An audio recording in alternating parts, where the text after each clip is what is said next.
भैया friends, CTET 2026 जो फरवरी 2026 में हुआ था उसके बाद जो होने वाला है, चाहे वो जुलाई में हो, अगस्त में हो, सितंबर में हो, जब भी हो, उसकी तैयारी करने के लिए हमारे इस चैनल को आप जरूर सब्सक्राइब कर लीजिए।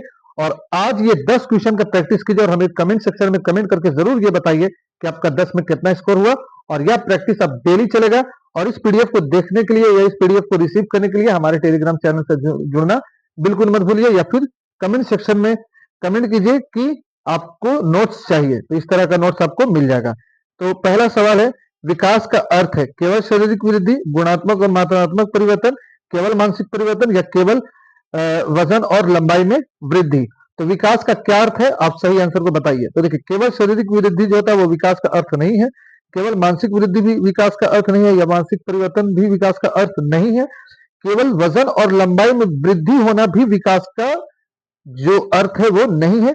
विकास तो शारीरिक और मानसिक और गुणात्मक और मात्रात्मक सभी तरह से होता है, इसलिए यहाँ पर जो आंसर सही हो जाएगा वो बी आंसर सही हो जाएगा। ठीक है, तो विकास का अर्थ जो होगा गुणात्मक एवं मात्रात्मक परिवर्तन होगा। ठीक है, फर्स्ट आंसर हो गया बी।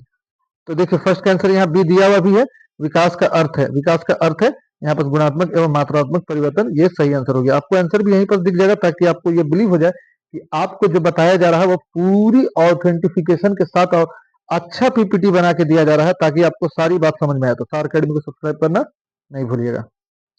बालक के संपूर्ण विकास में महत्वपूर्ण है, बालक के संपूर्ण विकास में सबसे महत्वपूर्ण भूमिका किसकी होती है? संपूर्ण विकास में, यानी कि बच्चे के ओवरऑल डेवलपमेंट में सबसे ज्यादा इंपॉर्टेंट जो रोल होता है वो किसका होता है? समाज का, परिवार का, विद्यालय का या मित्र का? बताइए। समाज का, परिवार का, विद्यालय का या मित्र का? देखिए, विद्यालय जो है वो सेकेंडरी अरे सोशलाइजेशन का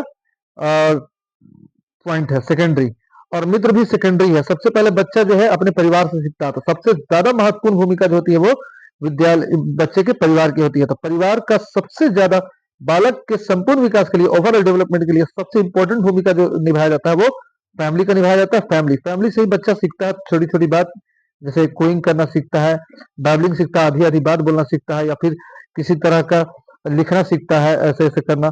तो इस तरह का जो है सारा जो सबसे पहला जो डेवलपमेंट होता है बच्चे का, कहाँ से होता है? तो परिवार से होता है। तो इसका आंसर सही क्या हो गया? बी हो गया, परिवार। चलिए नेक्स्ट, देखिए यहाँ पर आंसर भी दिया हुआ है, आंसर भी क्या होगा? बी होगा। ठीक है, नेक्स्ट सी में,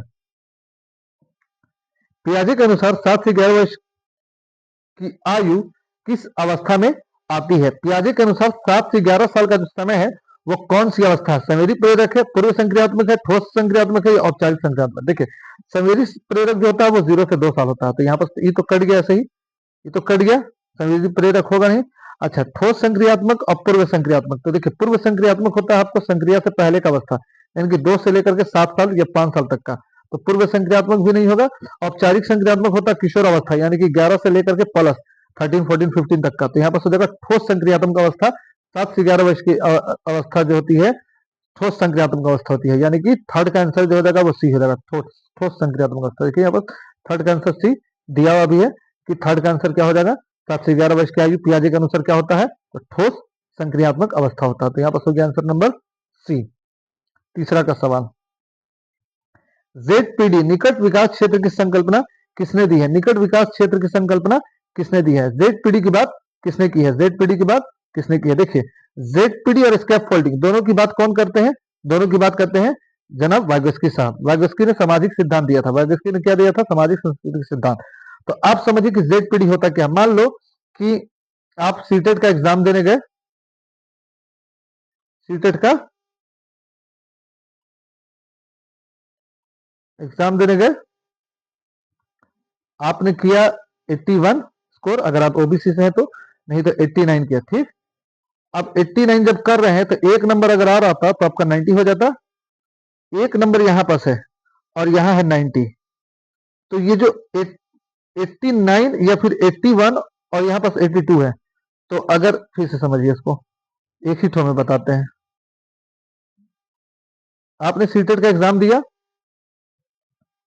ठीक, सीटेट का एग्जाम दिया, आप सीटेट में आपका पास है 90 में, ठीक है, 90 यहां है, आप अगर 90 लाते हैं तो पास हो जाते हैं, लेकिन आपका आता है क्या? 89, सीटेट फरवरी 2026 में, और एक नंबर और आ जाता तो आपका 90 हो जाता, और 90 अगर हो जाता तो ये हो जाता आपका सक्सेस। तो ये जो एक नंबर है यही है जोन ऑफ प्रोक्सिमल डेवलपमेंट, यानी कि एक नंबर जो है आपका ZPD है, जोन ऑफ प्रोक्सिमल डेवलपमेंट। ऐसा जोन 89 और 90 के बीच का जो जोन है वो क्या है, एक नंबर है। तो एक नंबर जो है वो जोन ऑफ प्रोक्सिमल डेवलपमेंट है। ऐसा जोन जिस जो जो जो फेल और पास के बीच का जोन होता है +1, ये हो गया ZPD। ठीक है। स्कैप फोल्डिंग क्या होता है, स्कैप फोल्डिंग होता है टेम्पोररी हेल्प। स्कैप फोल्डिंग क्या होता है, टेम्पोररी हेल्प होता है स्कैप फोल्डिंग। टेम्पोररी हेल्प कहाँ दिया जाता है, टेम्पोररी हेल्प दिया जाता है आपको, टेम्पोररी हेल्प दिया जाता है जैसे कि आप बच्चे को पढ़ा रहे हैं, ठीक है। तो बच्चे को आप जब नर्सरी क्लास में पढ़ा रहे हैं तो सबसे पहले आप क्या दे दीजिएगा, मोटा करने के लिए दे दीजिएगा। अब बच्चा ऐसे ऐसे रगड़ेगा, ठीक है। तो आपने टेम्पोररी हेल्प दिया। रियल बात यह है कि आपको मोटा करने के लिए नहीं सिखाना, बल्कि ये ए लिखने के लिए सिखाना है। तो ये हो गया आपको स्कैप फोल्डिंग। या फिर साइकिल चला रहा कोई बच्चा, अब उस साइकिल चला रहे बच्चे को आप टेम्पोररी, मान लो कि कोई साइकिल चला रहा है, ये साइकिल है, साइकिल बना ही देते हैं, ठीक।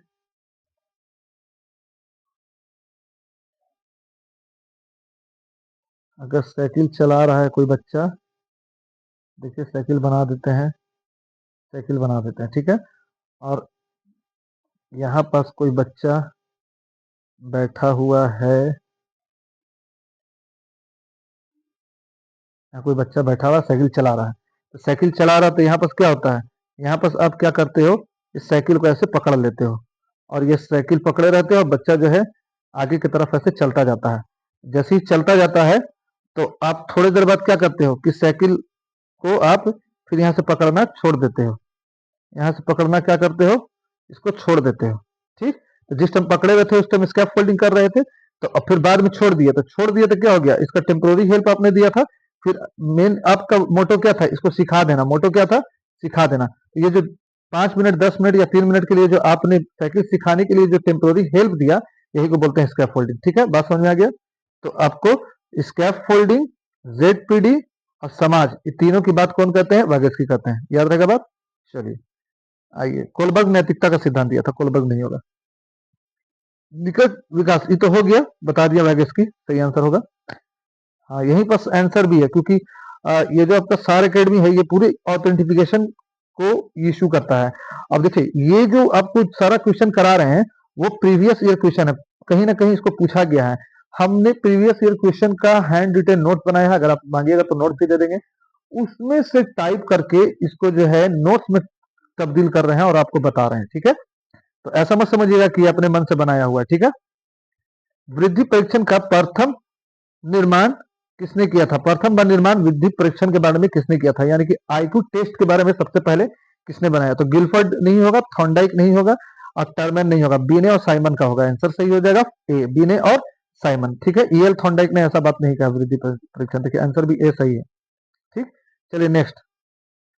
अधिगम का सिद्धांत प्रयास एवं त्रुटि किसने दिया, प्रयास एवं त्रुटि का सिद्धांत किसने दिया, प्रयास एवं त्रुटि का सिद्धांत किसने दिया। चलिए, अधिगम का सिद्धांत प्रयास एवं त्रुटि का सिद्धांत किसने दिया है।